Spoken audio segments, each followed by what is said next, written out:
Probably what's wrong with our season is we're a part-time footy team at the moment. We pick and choose when we want to play. We pick and choose in the 80 minutes when we want to make a tough choice or a soft choice. Because that second half wasn't good enough.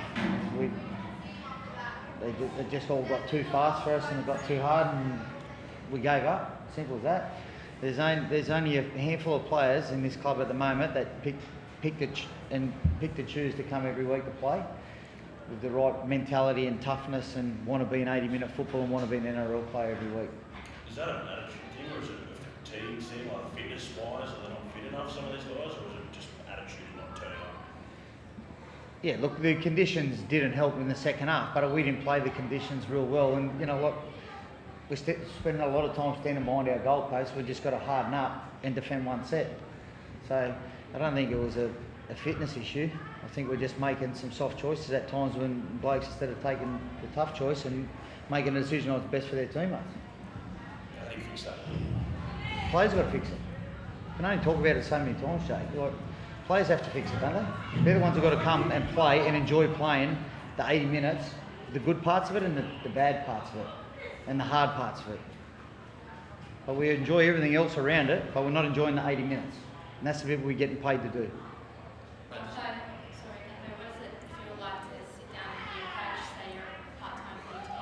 Well, we are.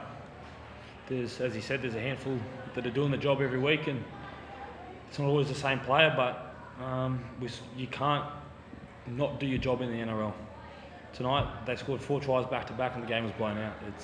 You have to be on every single tackle, every single set, and in the NRL, games are hard to win, and they showed us how to play footy up here, and it's disappointing hearing that, especially hearing it from the coach, but it's the truth. You have to have tough conversations sometimes, and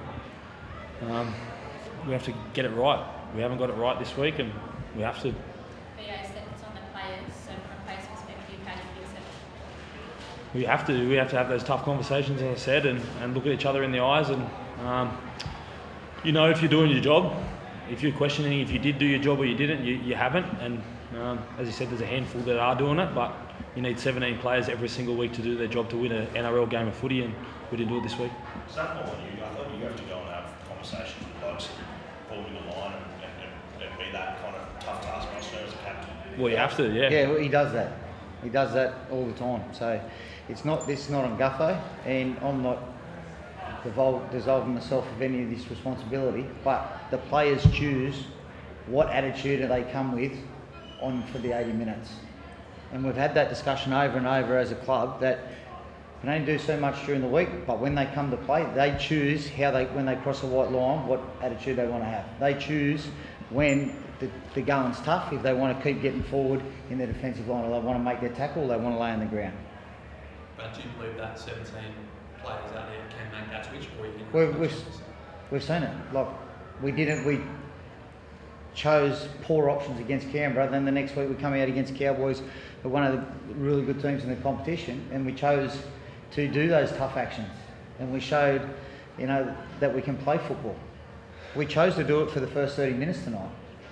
We did it for the first 30 minutes, but then we make an error and then we choose to take soft options. They score a try and things are going against us and we feel sorry for ourselves. Simple as that. I was going to say, how's Dave on us, right? Because I think there was confusion on the sideline about his head knock and what category he is. Yeah, so it was ruled a category 2, I think, and then the bunker changed their mind to a 1, so he couldn't come back out. But I think the doctor wouldn't have cleared him to come back out if he wasn't fine, so I think he's good. So is that something you have to talk to the NRL about? I'm not sure. I've got plenty to worry about and worrying about that, Jake. I'll leave that to the club to sort out, so, yeah. Thank you, guys. Thank you.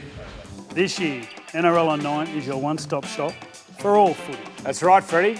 Not about the highlights, action, 7 days a week. Bill and Gus podcast, get that on your drive on the way home. Immortal Behaviour, grab a seat on the couch for that. And of course, my favourite, Freddie in the Own. The best footy brains, the biggest games. Don't trust the algorithm, subscribe to NRL on 9 and get all your entertainment there.